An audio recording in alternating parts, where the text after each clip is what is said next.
I guess. You got everybody in there? Mm-hmm. Okay. So today we're going to talk about the dangers of the flu shot. I know we sell them here, but I'm going to tell you why you shouldn't get them. My idea is to persuade you all to use natural alternatives as opposed to getting a flu vaccination every year. And it's a lot more important to protect yourself from the flu vaccination actually than it is from the seasonal flu. With flu shots being promoted heavily each year, millions of people being vaccinated, nobody's really paying attention to the damage that's being done, long-term health effects of getting vaccinated every year. The flu shots, what they're actually putting into you. This should be important to everybody regardless of the age group because there's different problems for different age groups.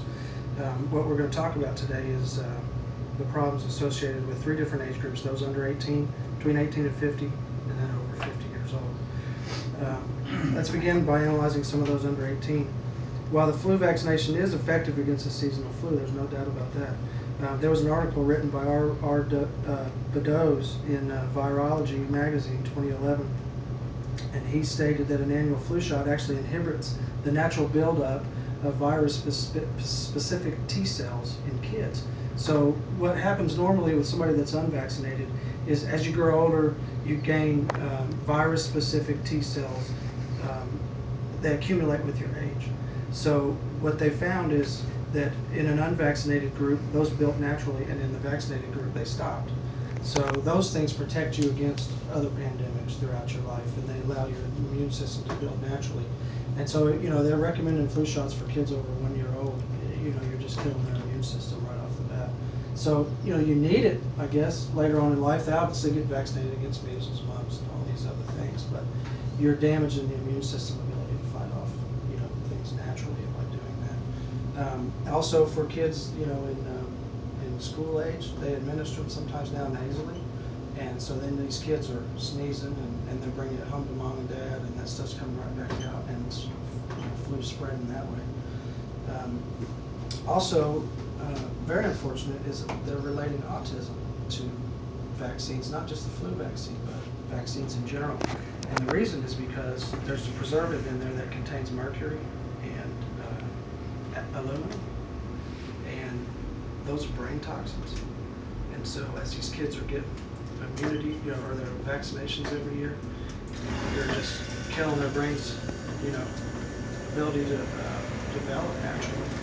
And what's funny is the Amish community accepts no vaccinations, and they have no autism, never a single case. So, and for those aged 18 to 50, you know, we get bombarded with all the advertisements and pressure from your employer, and pressure from your, you know, health officials, and all these, you know, 36,000. They reported 36,000 flu deaths in 2009, but the actual number, this was from the CDC, but the actual number was like 500. What they didn't tell you was the other 35,500 were people already with compromised immune systems, or they died from pneumonia or a secondary infection, and the flu. But they leave that out because they want everybody to be vaccinated. They also test mock vaccinations. What they test ahead of time to get FDA approval every year is not the actual vaccination you're going to get, because they're not aware yet what strain is going to be prevalent at that time. So they just test a mock vaccine, and they add the ingredient that they think is going to happen this year at the last minute, and then that may or may not be actually the flu strain that goes around. So you might be getting a flu shot and you're immune to a strain that's not even going to happen. So that's another thing. As far as those over 50, there was an article written by Robert Blaylock in the Blaylock Report on Flu Vaccinations, and he stated that those who are over 55 and receive a flu shot every year for 5 years have a 10 times more of a chance of developing Parkinson's or Alzheimer's. And the same thing is the case. It's the aluminum and the mercury that's in the preservative in the flu shot. So tenfold more of a chance. And those are, you know, obviously powerful brain toxins. Another thing for the kids is, you know, they prescribe Tamiflu at the doctor's office. Well, there was a study done actually by the CDC.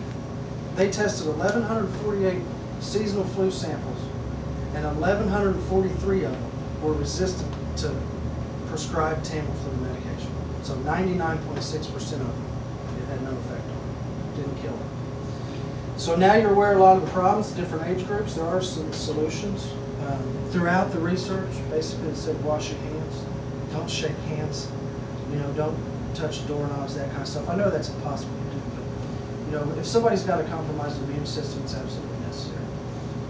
For those of us who have an immune system that can respond like it should, increasing vitamin D makes a lot of difference, and that's been associated with shorter, days. You're getting your less sun exposure. I don't know if you all know, but sun exposure is an ingredient for natural vitamin D production. So the less you get in the sun, the less vitamin D you have. Why do you think flu happens in the wintertime? Makes perfect sense. Also, there's some vitamins, other vitamins. Vitamin C is very important for the immune system. And throughout the research, too, there's a trace mineral that you can get in mineral additives, or some vitamins have, called selenium. And that's known to prevent some of the worst deaths, some of the deaths that were caused that the CDC didn't bother to report. A lot of the people died from fluid on the lungs. And selenium stops that. So you have a low, prevalence of selenium in your body, and you've got an compromised immune system already, and you're older. Most of those folks die from drowning. They get the flu, they can't shake it. Fluid on the lungs, and it kills them. But it can be prevented. And it seems the public health officials, they don't tell you about that stuff. You see your vitamin commercials and that kind of stuff, but there's not billboards and advertisements and things pushing natural type enhancement.